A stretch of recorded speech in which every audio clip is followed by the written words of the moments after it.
Sorry about that. Come on in. Cozy up by the fire, grab something warm, and let's have a little chat. We are continuing our series on Where is Sebastian Rogers? And it's part 36. 36 video we're going to be watching. And I think this is going to be another popular one because everybody likes Pascal, it seems like, right, guys? um, so this one is Pascal. I think it's like 2 hours long, so we may end up doing, it's over 2 hours long, I think, so we may end up doing 2 to 3 videos on this one, just so that we're not keeping you all night, right? Some of you probably have to, hello, Canine. Hi, Mike. I know, I love Pascal too. I like listening to him. He's awesome. Been kind of just perusing things this afternoon, looking for stuff and more drama again out there, always, you know. It never ends, does it? Not with this case. Goodness sakes. All right, well, present my screen, share it. And Pascal says he wants to clear some things up. So let's start. One of our friends, one of our good friends, shout out to Justin. What's up, man? And he dropped some very shocking information on that show. Stuff that we've never heard before, ever in this case. And now we have got to find out. We got to find out everything. And I want him to get a chance to clarify a few things in regards to that interview. And of course, give us any more updates revolving around the case of Sebastian Rogers. Just so you know, he's 15 years old. He has not been seen for well over a month. So please, guys, I need you guys to open your ears. Of course, if you're out there in these streets, open your eyes, keep your head up. Stay focused. We need to bring this young man home. So do me a favor, guys, before we get everything on and popping, because we are about to get in here and things have gotten thicker than a snicker. Can you guys hear Pascal okay? And like it's not already thicker than a snicker, but it's been crazy as of late. Please do me a favor. Hit that like button down below. All right. Send it past 800 likes. I see a bunch of y'all in here. If you're watching on Facebook, hit that reaction button. If you're watching on X, please hit that like button as well. Okay. If you're watching on YouTube, please, let's get it past 800 likes. It helps get the story out here, gets the conversation moving for Sebastian Rogers. And I know a lot of you guys have a lot of questions, especially some of them that have sprouted over the past 24 to 48 hours. Hopefully we get some of those answered and we put some of those rumors to rest tonight. Do me a favor as well. Crush that subscribe button if you're watching on YouTube. Hit that follow button on Facebook. Follow me on all my social medias, TikTok, X, Instagram, you name it. Go over there, follow, support the channel if you can. Hit that join button down below. Become a member of the family. Also, join my Patreon. That'd be greatly appreciated. Of course, check out my merch page as well. I would love to visit Ireland myself. That'd be greatly appreciated. Okay, we got to get into some things. I have a little bit of Irish we got conversations that we have to get into. We have many miles to go before we sleep tonight, and this is very important coverage because as of late, there has been a lot of questions sprouting off from what has happened from a couple days ago. As I said, we have somebody very special coming on. Okay, Seth Rogers was on Justin on TikTok's show just the other day, and he dropped some serious bombshells revolving around tragedies that Sebastian Rogers went through around the age of 7 or 8 years old. And of course, everyone, it was a clutch my pearls moment. Let's be real. Okay. It grabbed my heart too. It was heartbreaking to hear this information. And of course, when we hear those kind of things, I'm going to be honest. It made me have a lot of questions. Don't get me wrong. Justin did a fantastic job having that conversation with our good friend Seth. But at the same time, it still spawned so many more questions that I feel need to be answered. And then while I was sitting there ruminating, letting that stuff marinate, simmer all the way down to the plums, Katie Proudfoot comes out with a statement that was also very telling. Not only did answer what Seth said earlier, which was the question of, is this real? Is this true or not? She confirmed that what happened to Sebastian when he was 7 or 8 years old was actually true. But there was other things that she threw into that conversation that I was like, oh man, we have got to have a conversation right here. So I'm very honored to bring back our good friend, our brother on this show. We are praying for him. We are praying for Sebastian's safe return back home, back into Seth's arms. Please welcome Seth Rogers to the show. Seth, my brother, how you doing? Well, I went to the doctor today. They gave me some stuff for my nerves, pain in the shoulder. They gave me some muscle relaxers and some steroids, and then proceeded to tell me to take a few days off, or else, quote unquote, you'll be dead within a week if you don't slow down. This was on April 5th. Because I understand that you've been having some sort of muscle, like you tore a muscle or something like that. Can you explain a little bit more? I go in Monday for not to violate HIPAA, but I go in Monday to get a image done to see if there's any tears. They gave me muscle relaxers to relax the muscle because they have a feeling that it's pushing up against the nerve, which is causing the nerve pain all the way. Wow. People in Tennessee really do not understand HIPAA, do they? Or is it just because part of my focus for my bachelor's was human resources? You were watching that live, yeah? In April? This was April 5th. But when you're talking, if you can talk all day about your own stuff, that doesn't violate HIPAA. See, it seems like, people don't understand what HIPAA means. Gotcha, Victoria. Yeah, I mean, a lot of us have already seen these videos, but we're going back through to see if there's anything that we missed that we could pick up that might be, a tip, something that was missed along the way, that, we missed, forgot about, because, you know yourself when you watch a movie more than once, the second time you get more out of it, don't you? I mean, you see things that you never saw before. So that's kind of why we're going through them again. Just to see if there's something, you went back to the beginning, guys, because, we need answers, right? We need answers. All right. Way down my ab arm to my fingers. Oh, wow. Wow. Some serious nerve damage going on there. Can I ask you something though? How did that happen actually? What happened to you? Go ahead. No idea. Oh, you have no idea. So you didn't fall during a search or anything of that sort. This just happened. Probably muscle strain from doing what I was doing, and then, tightens up muscle. I didn't go get it looked at like I should have.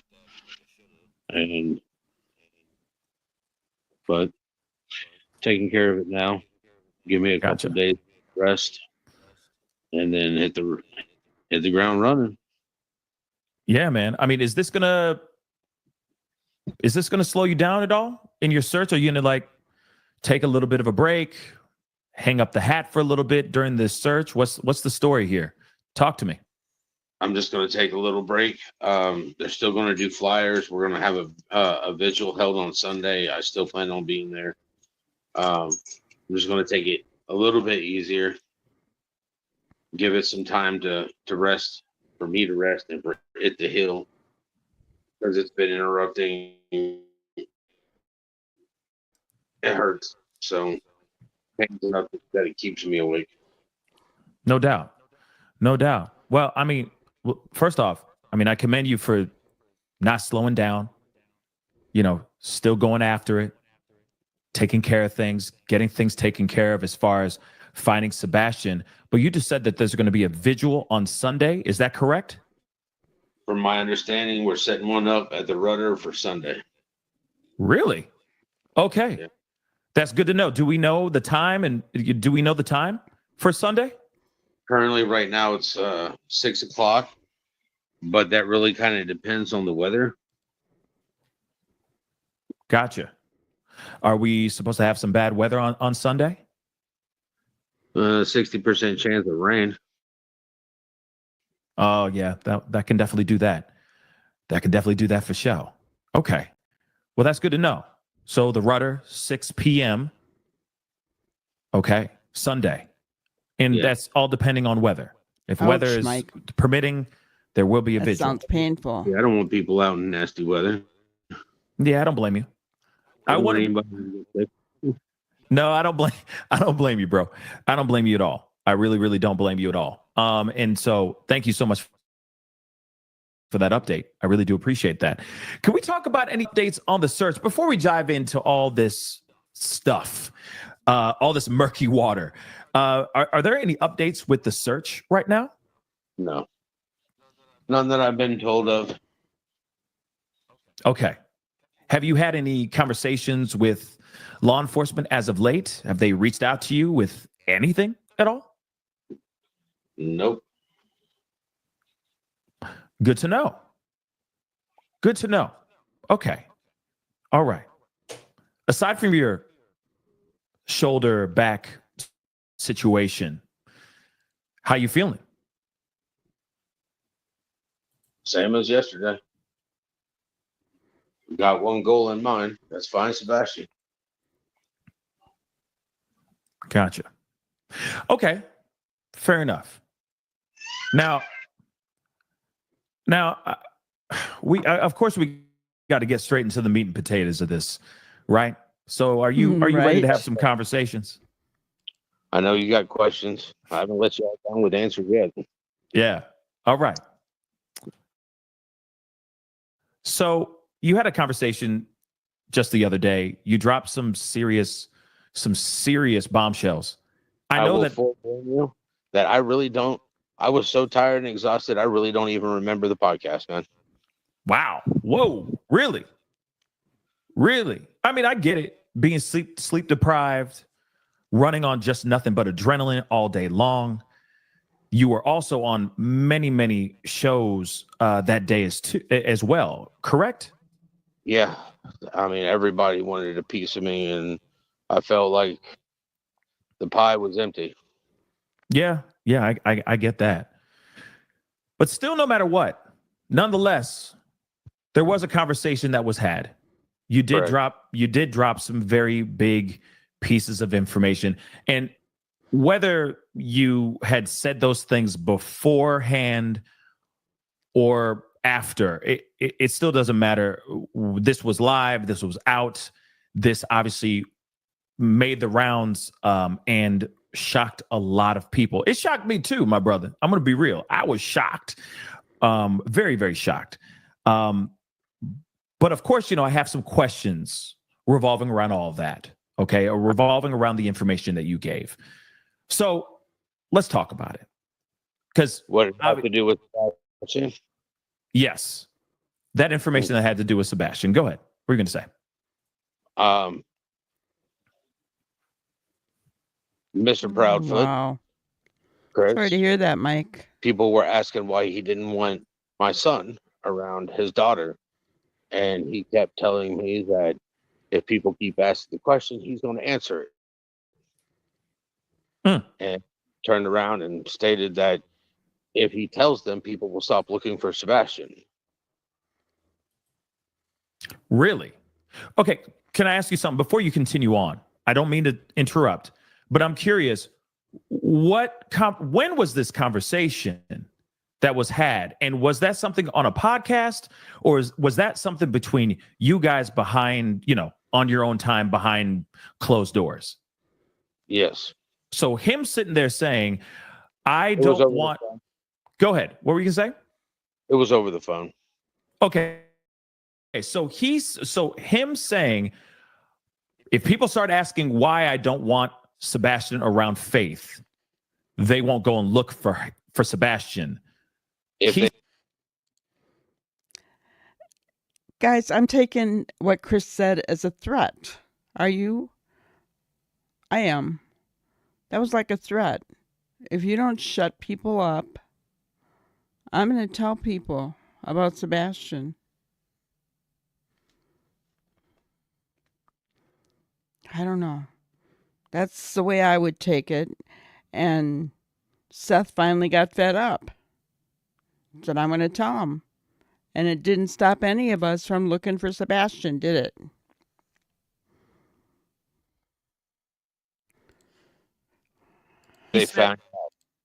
If they found out the truth. Yeah. That people wouldn't go look for my son. Okay. I had told him you don't want to go down that route. Gotcha. And he said this between you and him. Katie was on too. So Katie was on the phone as well. Okay. So what was the conversation like? I mean, was this just a regular conversation, or was this a full-on blown out argument? That's right, K9. I think he tried to. We're not going to stop no matter what. Tried to make it one. It wasn't going to be one. Okay. I did get heated because I didn't appreciate him saying that, when it's like, dude, it's just another time that you and his mom have failed him. And I'm sitting here trying to put the pieces back together. Gotcha. Yeah. Okay. My whole issue about that is, if you cared that much for my son as you do your daughter, that you don't want my son around because there's a possibility. Mm-hmm. Why weren't you thinking about that when he's under your roof? No doubt. That's one thing I'm very curious about as well. And we're going to get to that in just a minute. But what was the reason? What was the origin of this actual fight or argument or discussion on this phone that would spawn him saying that in the first place? What started this? People were asking during podcasts why he didn't want my son around his daughter. So this happened because, okay. People were asking questions. People were asking questions like the. Okay. But tell me if I'm wrong here. People were asking questions, but why were they asking questions, Chris? Because you had to have said that you didn't want Sebastian around Faith. Because nobody would ask that question unless you said it first. Right? Am I right, guys? Who's going to ask that question unless Chris said it first?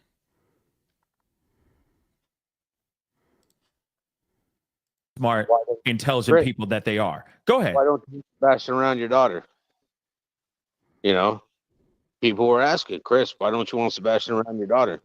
I see people in chat that were asking me all the time, why doesn't Chris want Sebastian around his daughter? There's your answer. Mm-hmm.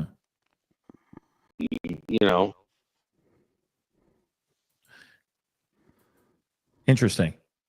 So you're telling me that he looks at Sebastian like some sort of predator? Yeah. Wow. But why? because of what happened to him in California under his supervision, or under him and Katie Proudfoot's supervision? That and the fact that he hasn't got the correct help in California. Let's just kind of talk about the elephant in the room, okay? So, number one, Sebastian's autistic, right?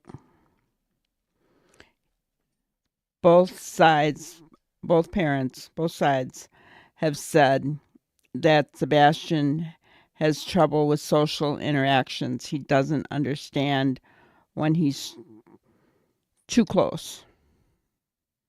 Okay?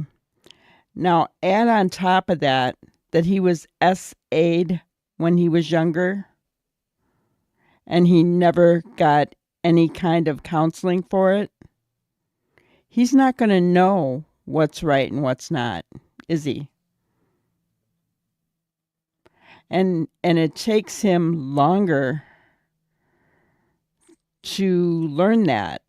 I know that because him having ADHD, oh my gosh. I'll explain to you what a psychologist told me about how difficult it is for ADHD children to learn. My youngest daughter is ADHD. And the psychologist told me it's like each concept that you want them to learn is like there's a brick wall standing in front of them that's just over where they can see. And you have to pull it down one brick at a time, right? You explain one concept and a brick comes down, and then another thought over here and another brick comes down and another one over here. And you have to do different ways, hands-on, talking, art, you know. We owned a pet shop at the time, and I used to take gravel and construction paper, and I'd have her take the glue bottle and draw out the letter A, and then take the gravel and pour it on the letter A, wait for it to dry, and then trace her finger over the gravel for the letter A. And hopefully she would have learned the letter A by the time she was done with that. Do you see what I'm saying? So it's one brick down at a time to get them to grasp one concept,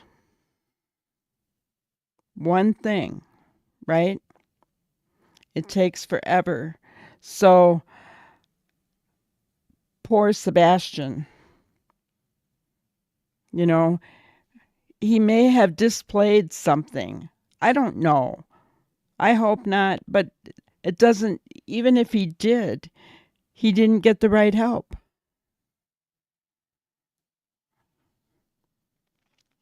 Instead, he's just looked at as a horrible kid, right?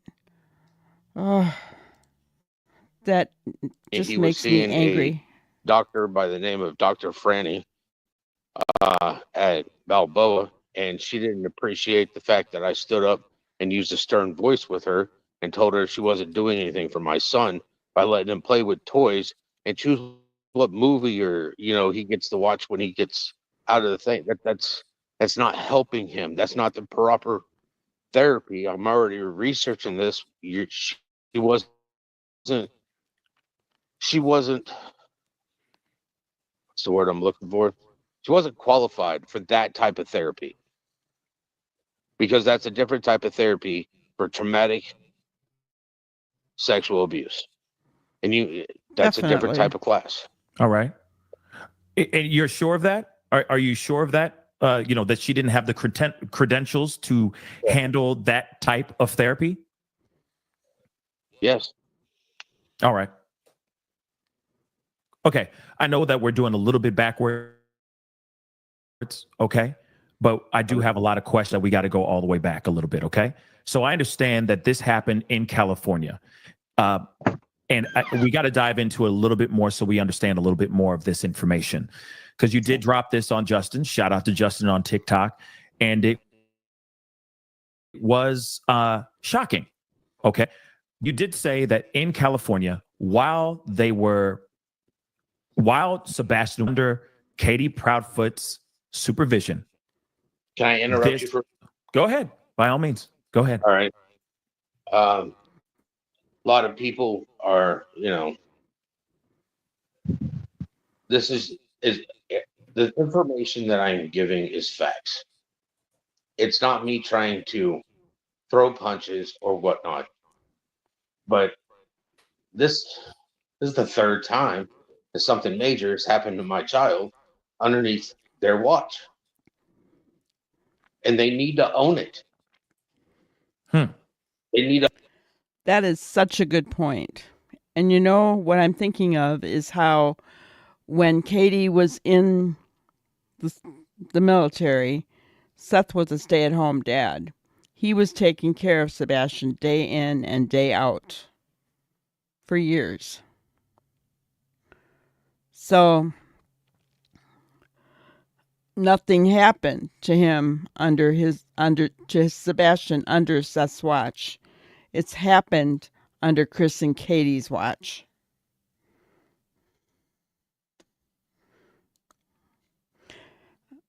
Canine says, as a survivor of assault of the same nature at 13, I know how that affects a person. I never told anyone until I was 40. Years of therapy followed.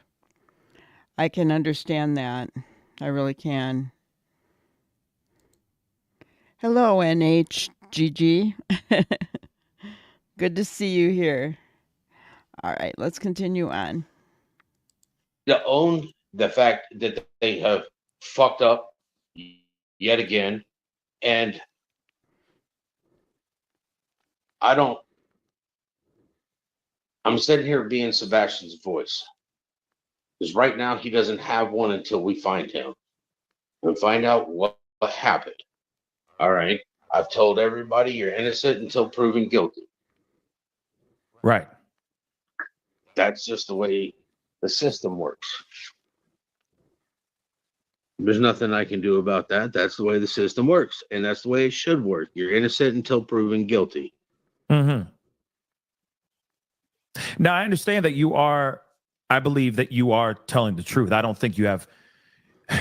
Why would you sit here, go out of your way, not spitting facts, right? So it wouldn't make any sense for you to just go out of your way to just talk. Well,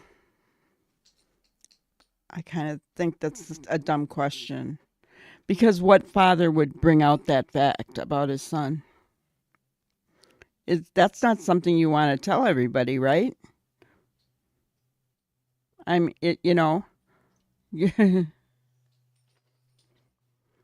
Obviously he's telling the truth because Katie confirmed it, but parts of it, she confirmed part of it, the actual event that happened. But yeah. Wild, suddenly out of nowhere, and aimlessly in some sort of way. And I don't think what you're saying right now and what you've given to us is aimless or doesn't have any clout, isn't backed up with proof, which of course I am very curious about some of these things as well. But what I need to understand though is that this happened. Mike says ADHD tends to be hereditary. Which parent do you think shows some trends? Only a question. So you are absolutely correct. And when I had my youngest daughter tested, I had her tested because her father was giving me a really hard time about wanting to homeschool her. But I knew this child, I knew there was something wrong, right? Moms know, right? Moms know something's not right. And I knew something was wrong. And I thought the only way he's going to believe me is if he ends up having to pay all the medical bills for the deductibles for all the testing that had to be done for this. And he actually went to the testing with me. Well, come to find out, he said, you know what? I'm pretty sure I had this. And he had been held back 3 years. So it's funny how it is. It is hereditary. So getting back to Sebastian,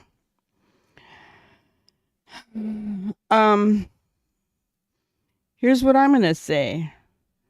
We haven't seen a whole lot of Katie. We've seen more of Seth, right? But what we've seen of Katie is her looking down, right? A lot of looking down. I don't know. I have to think about that a little bit. But I have a feeling it's Katie. But I'll think more about what Seth has been showing. What do you think, Mike? What are your thoughts? K9 says she's not sure.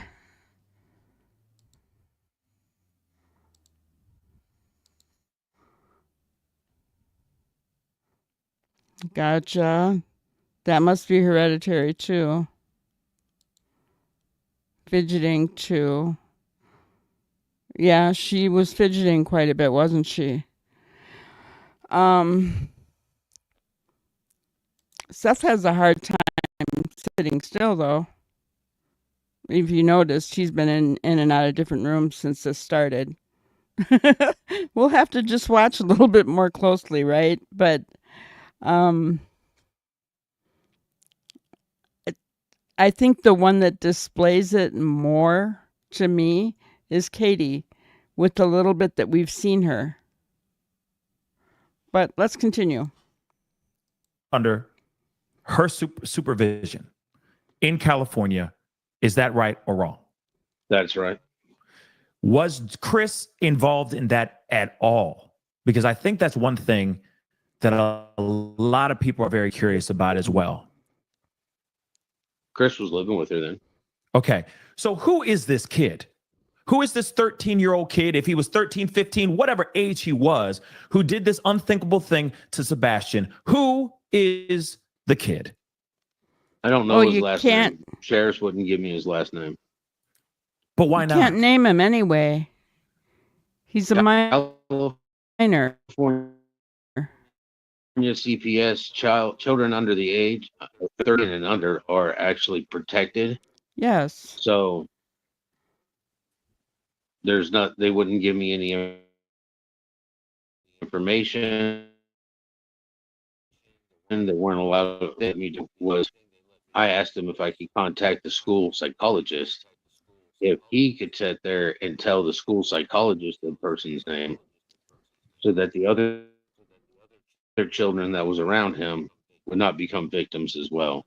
And I went as far as finding out, the parents, from my understanding, the parents told Katie and Chris that their kid picked it up off of watching YouTube. Me personally, I've never seen like that stuff on YouTube. So neither have I. So what is he watching on the tubes that would give him the disturbing education like that? That's what I'd like to know as well. Huh? So you learned this with his age, I would have to say that somebody was abusing the child. Huh. It had been probably going on for a while for him to think that it was normal, so he did it to my son. That's why I'm asking about my son having the correct therapy to get him back on track. I mean, he's autistic.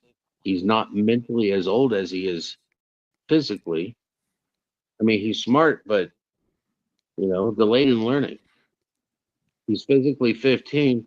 Mentally, he's probably 10 or 11, and he's going through adolescence. His body's producing hormones that he has no idea what's about. And I don't think. Yeah. You can't put those two together easily, right? Brain like they're supposed to, because obviously he's got a 6q chromosomal deletion syndrome, and he's got that poor child with autism. Understandable. And I get it that what he went through is a lot to process, no matter if he had autism or not. Being a kid, 7 or 8 years old, that's a lot to process as a kid. I can't even imagine any child going through any of that. Yeah. But question though, did you know of this said kid? We're going to use 13 years old. I know Katie Proudfoot said he wasn't 13 years old, and I get that semantics or technicalities, but I'm just going to call him the 13-year-old kid from this point on. Okay. So did you know anything about this 13-year-old kid before you heard about this tragedy and this trauma that was inflicted upon Sebastian? I did not. You had no idea about this child. Okay. So then how did you find out? Because in the interview with Justin on TikTok, okay, you said you made it sound like you expressed some concern about Sebastian hanging out with this 13-year-old kid while he was about 7 or 8 years old, and you were uncomfortable with it. And then, of course, this tragedy and this trauma was inflicted. Okay, so I'm just sitting here and I'm listening to this awful thing that this poor child had to go through. Being, as Pascal said, 8 years old, any normal child going through it is horrific. Add on to that the child is autistic.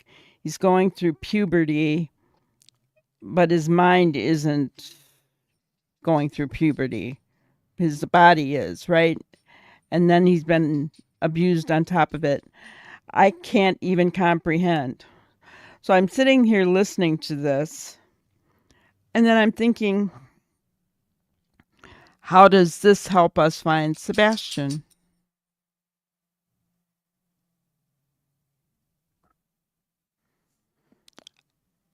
How it doesn't, does it?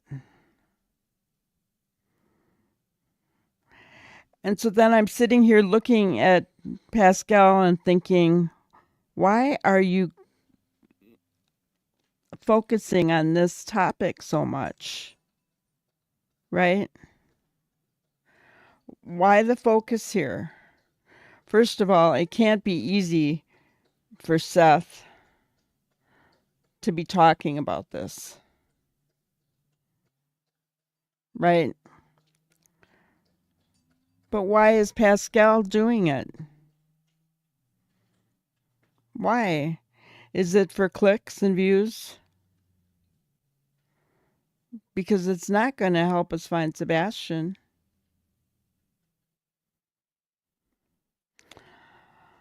I don't know. You know, it's like you start watching and you get interested, and then all of a sudden just something leaps out at you like, is this helping anything? Right? That's where my mind went. Let me know if you agree. So I want to get some clarity on that. Did you not know about, did you have a strange inkling about this 13-year-old, or did you find out after the fact from Katie Proudfoot that this trauma was inflicted upon Sebastian? Katie Proudfoot, who at that time was Katie Payne. I found out from her. She said she had contacted CPS on the other family.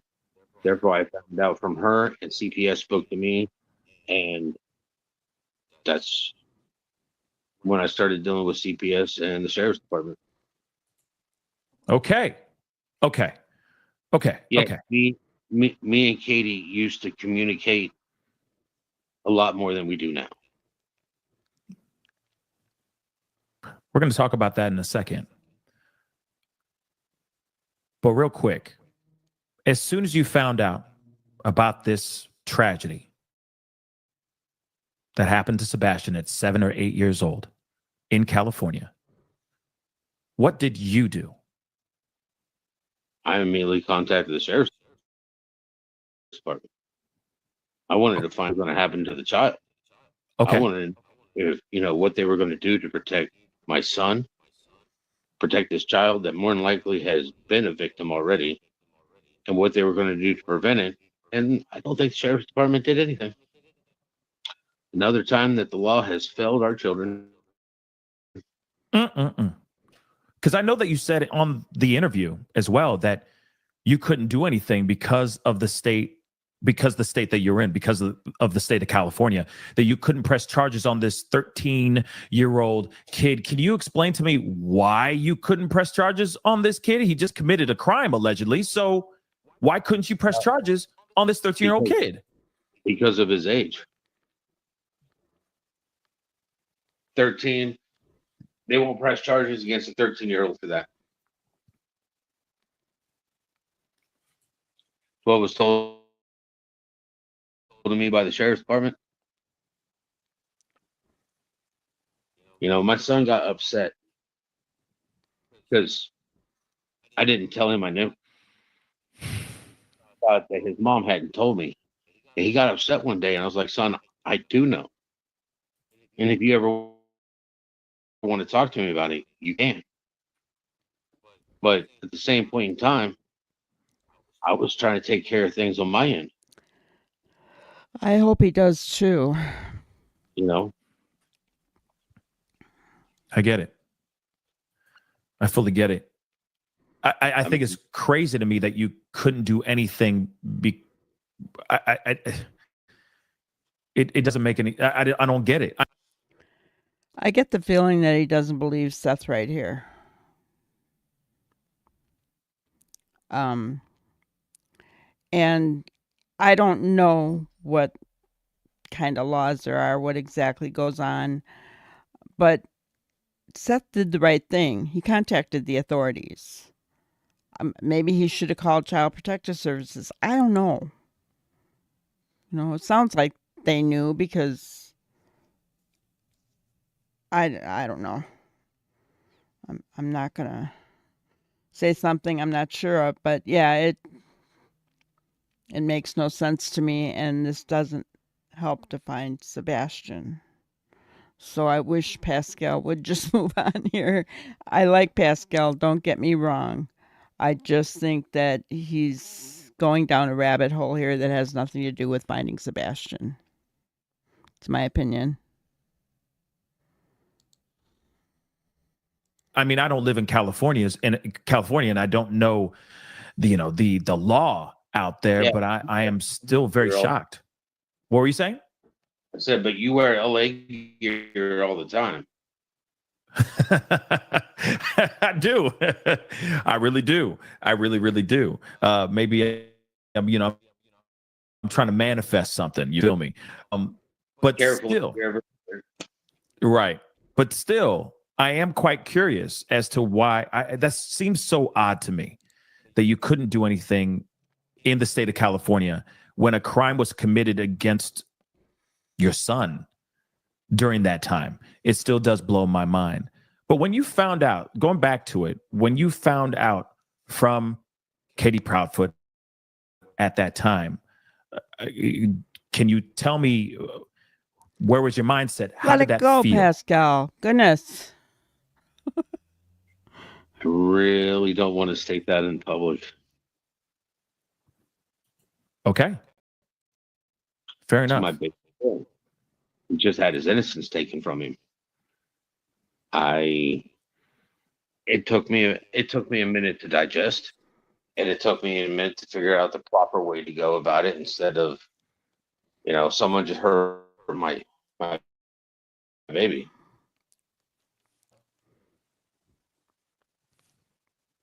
So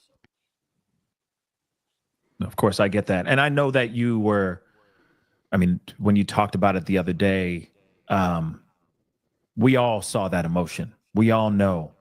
And I think we also second that emotion as well. If we were in those shoes as well, we would be just shocked. there's no apology for my behavior. I got upset. I was mad. I'm exhausted, and it takes a while for me to get to that point. But first of all, I don't like people trying to hold something over my head. Yeah. Something that happened under their watch, and he needs help, and we're finally getting him the help he needs. It's late,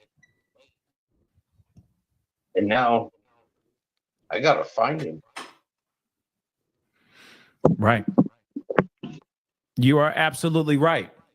So then tell me then, because I feel like you suddenly out of nowhere, and understandably, I feel like you hit a wall, you got emotionally exhausted. I mean, of course, if I'm putting words in your mouth or emotions in your head that weren't really there, please stop me while I continue. But I feel like at some point you hit a wall. You were at wit's end. You had enough.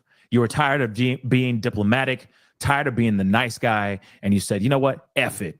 I'm going to rip the Band-Aid off. Everyone's going to hear this truth because you know what? I don't know where he is.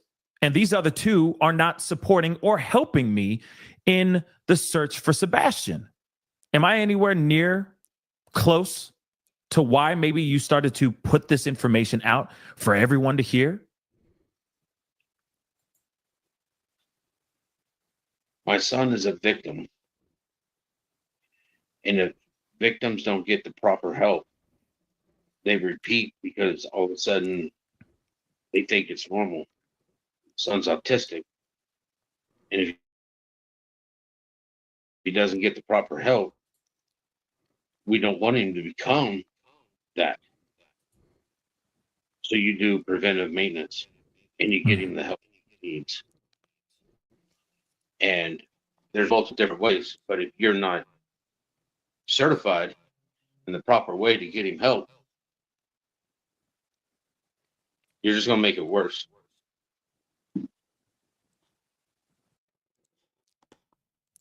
I hate hearing him say that his son was a victim, but I agree with everything he just said. And Mike, Katie may have seemed to understand, but her husband's voice is louder, right? Seems like he's very controlling in that household.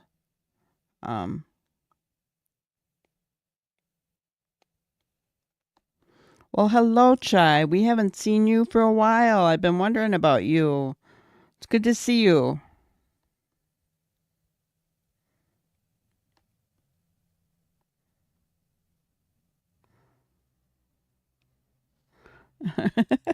Chris has a loud, roaring, and obnoxious voice. Yes, he does. Yes, he does. And I think it's his way or the highway in that home. I really do. I think that Katie may be a victim herself. Well, hello, Bonafide Trouble. Good to see you. We're continuing, since some of you are new here, we're continuing our series on where is Sebastian Rogers. It's the 36th video that we've watched. We're not quite halfway through this video with Pascal. And we've all kind of come to the conclusion so far that what's being said here really isn't helping us find Sebastian. It's only, I think part of this is all what played into the strife out there in YouTube land in regards to Sebastian's case, right? The drama. Let's continue on. Yeah. No, I get that. I fully get that. So then, okay. You had a conversation, a not so pleasant conversation with Chris Proudfoot and Katie Proudfoot on the phone. It was a heated argument, heated conversation. Chris Proudfoot said something along the lines of, people are asking about why I don't like having Sebastian anywhere near Faith. Well, you were missed. And if you keep on pushing me, I'm about to air everything out. I'm about to air all this dirty laundry, whether you like it or not. And guess what? No one's going to want to support or try to find Sebastian. Am I correct? Again, if Chris had never said something in the first place that he didn't want Sebastian around Faith, nobody would be asking that question. So, once again, Chris is his own worst enemy. He did this, and then he's trying to hold it over Seth's head. Bull. I call bull.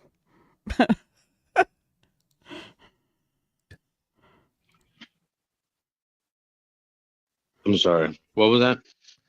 Oh, that was a long thing I just said. That was a lot of work. No, I got you. But you I had was reading something. My bad. You're I good, wanted, homie. You're good, homie. There's a lot of people here that want to know the truth and understand what's going on. So I'm going to repeat it one last time. Okay. So you had made them. This is the last time. No. Time out, bro. Hold up. Well, what I'm trying to understand here, so that everyone understands as well, is that you had a not so pleasant conversation on the phone with Chris and Katie Proudfoot. And during this argument or this conversation, Chris said something along the lines of, everyone keeps on asking me why I don't like having Sebastian anywhere near Faith. And I will air that stuff out if you keep pushing me. And guess what's going to happen? Nobody's going to want to look for Sebastian because of his past. Am I correct? Wow, you cut out there bad. Okay. But yeah, just the way you were saying, sorry, because I lost everything on there. It's okay. It keeps freezing on my end. Yes, me and Chris and Katie had a conversation, and Chris asked me, people are asking me this question. If they don't stop asking me this question, I'm going to have no choice but to tell them. Well, now he can sit there and tell them. At the same point in time, I know that I know that his daughter, Faith, FaceTimes with my son all the time and considers my son her older brother. And he considers Faith his little sister. And if he's anything like his dad, we're supposed to protect the young ones. We're supposed to protect our sister. We're supposed to protect people. And that's one of the things I've been trying to instill with him to combat what has happened to him. No, I'm still trying to understand a little bit more about this too. Hi, okay. Karen. This tragedy happens to Sebastian against his will. It's not like he decided to have this crime committed against him. It happened under Katie Proudfoot's supervision. And yet Chris is still trying to hold that over your head as if Sebastian's some sort of monster. That doesn't make any sense to me at all. This is an innocent kid where this happened to him. So I don't get that part. Chris doesn't see him as innocent. It would be the only thing I could say. Honestly, I know I know that my son has done some questionable things, but at the same point in time, he's not understanding what's going on, and nobody's talking to him about it. So I don't even know if they teach the same things in school that they taught us, because we had sex education class. We had sex education. We had human biology. I mean, right. I don't know what they teach the kids in school anymore. So Seth, go ahead. Sorry. No, go ahead. So see, Seth did admit, kind of going back to what I said earlier, but Seth did admit that his son has done some questionable things, but you look at, he was essayed when he was 7 or 8 years old, right? He is now in puberty. He's never had any help for it. They were just now getting him the right kind of help. But up to that point, he wasn't getting the right help for it. He's going through puberty, but his mind isn't there because of his autism. So his mind isn't going through puberty. He doesn't understand. He doesn't understand what he's going through. You know, I agree, K9. I think we're all going to be surprised when the truth comes out and Sebastian is found. Um,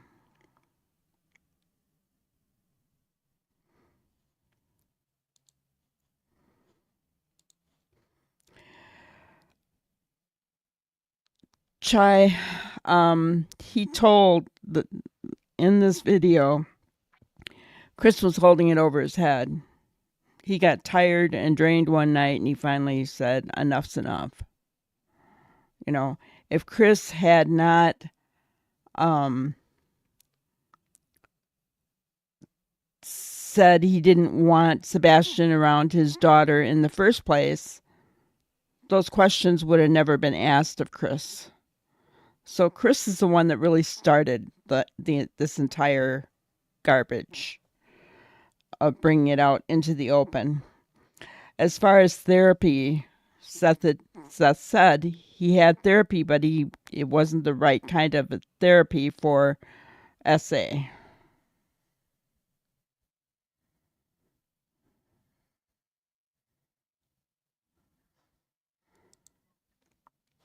I agree with you, Bonafide. I agree with you completely. And I know Chai said she'd be happy that he was gone to work all the time. Well, she couldn't imagine living with him. I I even if I would have been able to fall in love with him, I would have left him as soon as I figured out his controlling game. So there's no way I would have put up with that. Hello, Brenda Joe. No worries. No worries. All right. Good. So, Seth, I got to ask you, when you say questionable things, that Sebastian has done some questionable things, I'm not asking you to go into gritty details or anything of that sort, but I'm wondering, what are these questionable details that would make Chris not comfortable having Sebastian near Faith? Can you expand a little bit on that? I don't know if that violates YouTube or not. But don't do when it, he pulls Seth. out his wiener in the men's bathroom and you're like, look, this is mine. What's yours look like? I mean, that's innocent kid shit. Right. Right. I was a kid at one point in time. So was I. Last I checked. I mean, no, I might have been this age my whole life, but but we have sex education classes, so we already knew, Right. things weren't. I don't even know. Like when I went to school, we saw pictures of vaginas and penises. I mean, it was like, look, this is sex education classes. These are condoms. These are STDs. This is what you get if you have unprotected sex. Right. This is part of health education, and I mean, I don't even know if they teach that stuff in school anymore. I mean, they used to teach us financial stuff in school so that we knew how to balance checkbooks, take care of people. I don't know if they teach this stuff in the schools anymore. I know my son hasn't. I've been helping him with history. Last time I was helping him with homework. Yeah. I mean, at the end of the day, it sounds like normal behavior from a regular kid that's going through changes and growing and going through puberty and all those things. That's what it sounds like to me. Wouldn't you say? Yeah. So I am kind of curious. Go ahead. Go ahead. He has an issue with personal space, as Chris has pointed out. But like he has that issue with everybody. Right. When he I mean, it's like, son, you need to stay back just a little bit so you can be, because the closer you get, I'm going to ask you to brush your Yeah. I totally understand that. Sounds like an innocent kid to me. If you ask me, sounds like an innocent kid. So it doesn't make any sense that he would be like, oh no, like this, like Sebastian has some sort of leprosy or something like that. I think that's a little bit extreme. But we do need to talk about this, and I appreciate you being here to clarify a lot of this, etc. She called CPS on the child's family, and all that during that time. Why wasn't there? And I know a lot of people have asked this question. Why wasn't he taken away from that home at that time? Why couldn't you take him? Why couldn't you take him? We were still in the middle of the divorce. The Okay. divorce hadn't settled yet. This didn't happen after the divorce. This was happening during the divorce.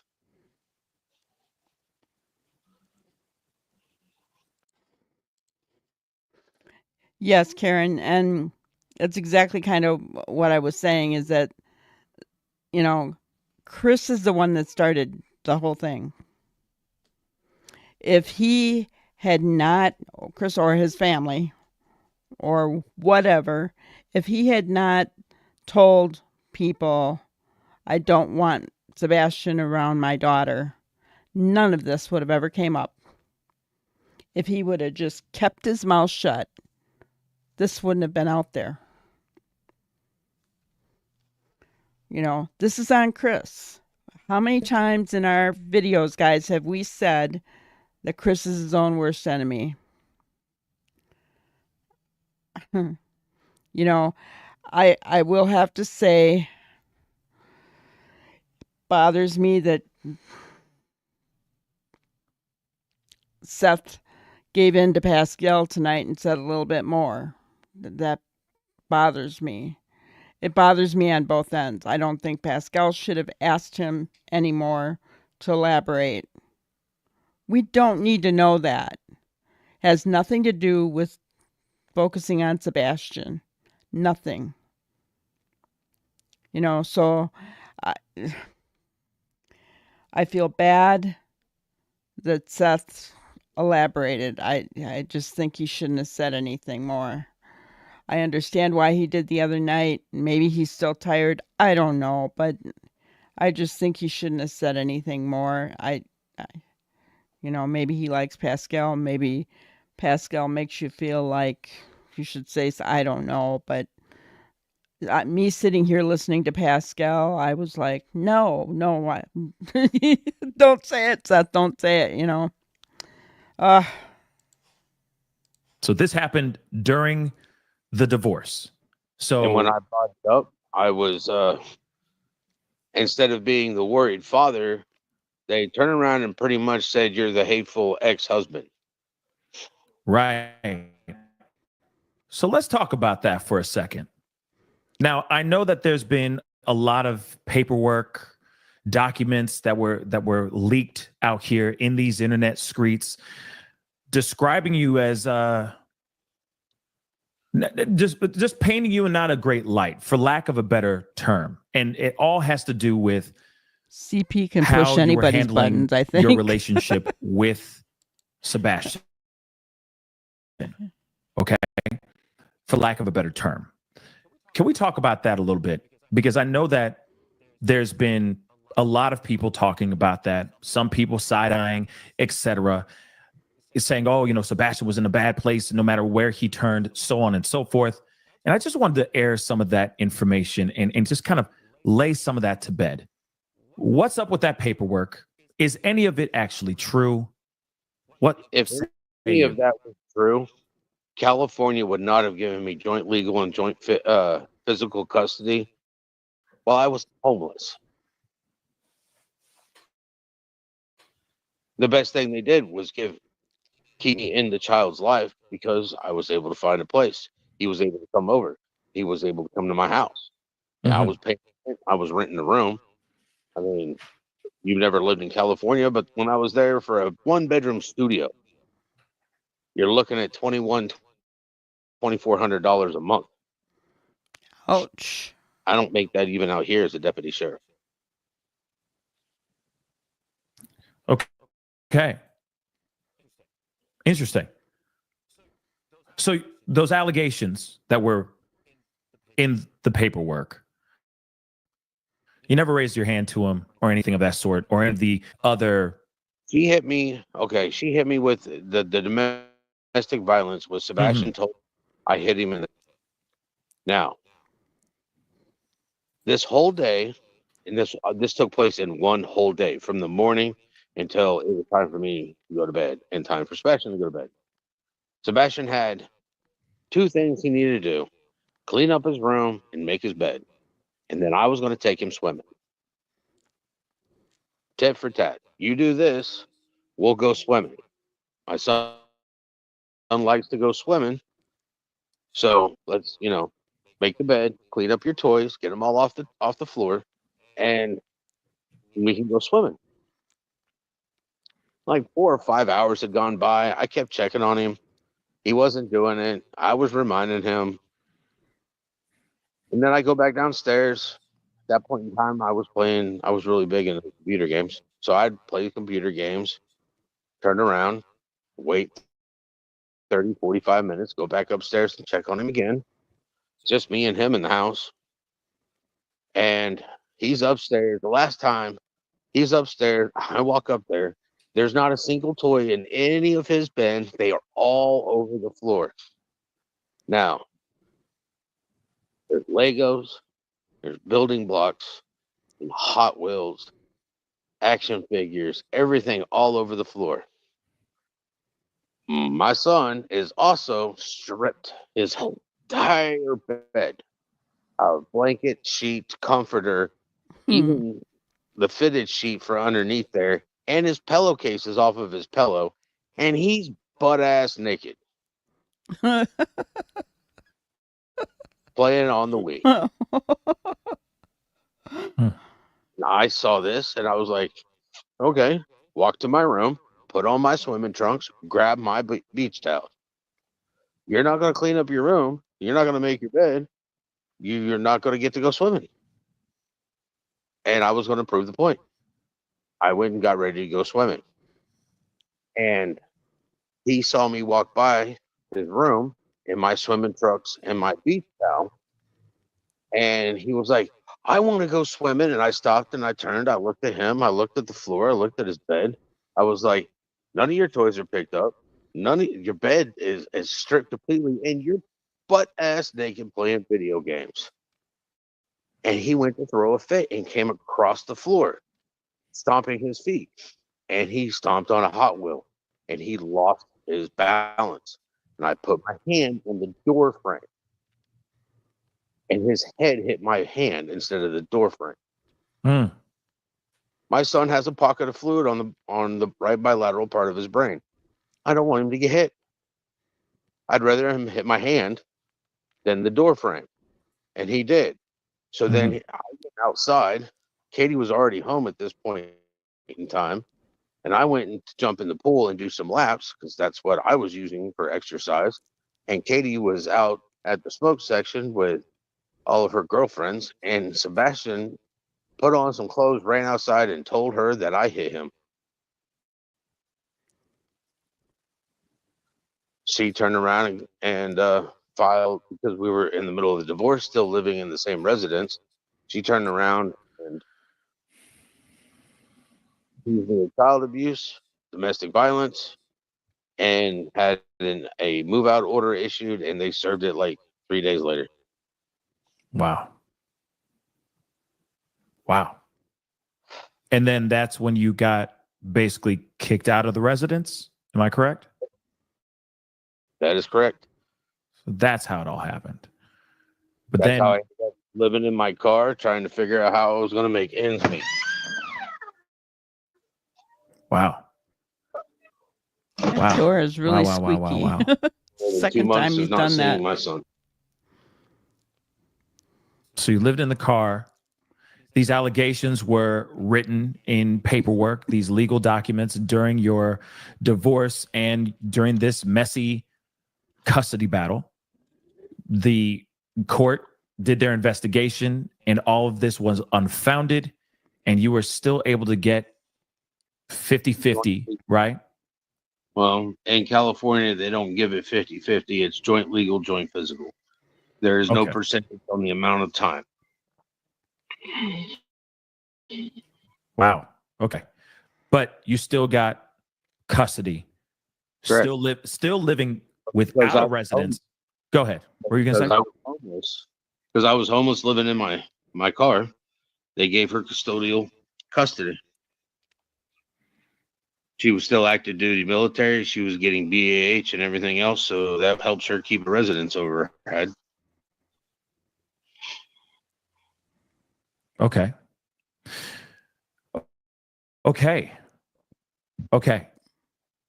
And of course, still, no matter what, you still have custody over Sebastian, and still to this day.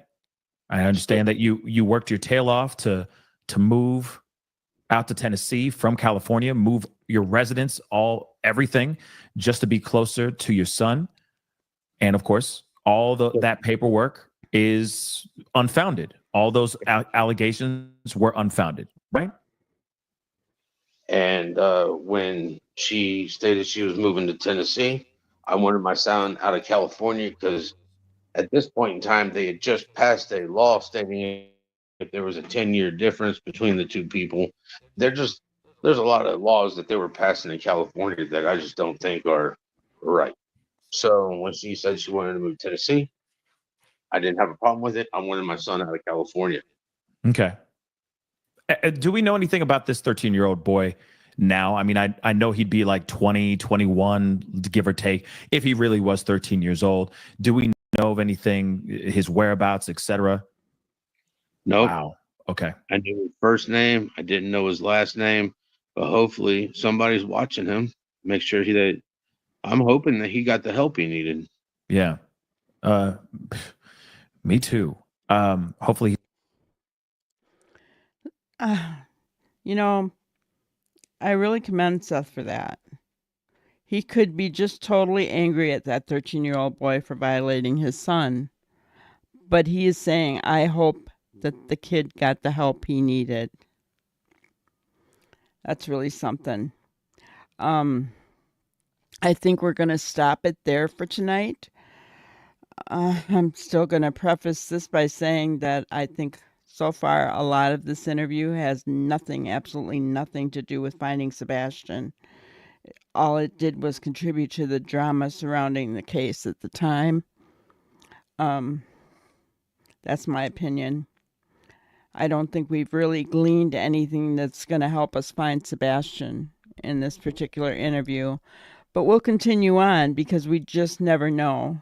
So we'll start where we left off tomorrow night at around 6:05. I want to thank everybody for coming in. Everybody new that came in. I really appreciate each and every one of you. Chai, welcome back. We missed you. Yeah, Chai says, okay, have a great night all. Agreed, there are a lot of drama interviews. Yes, that's why we're not about drama here. We'll watch things, we'll call it drama, but we don't contribute to it. So all right, guys, I will see you tomorrow. You have a wonderful rest of your evening, and we'll see you tomorrow. Thanks. Thank you for watching another episode of Granny's Crime Busters. We really appreciate each and every one of you. Don't forget to subscribe and like and even share the content. You can follow us on any of our other social media platforms at YouTube, Twitter, Instagram, Facebook, and TikTok. We really appreciate you guys, and you can also email us at granniescrimebusters@gmail.com. Thank you so much, and we will see you on the next one. Thanks, guys.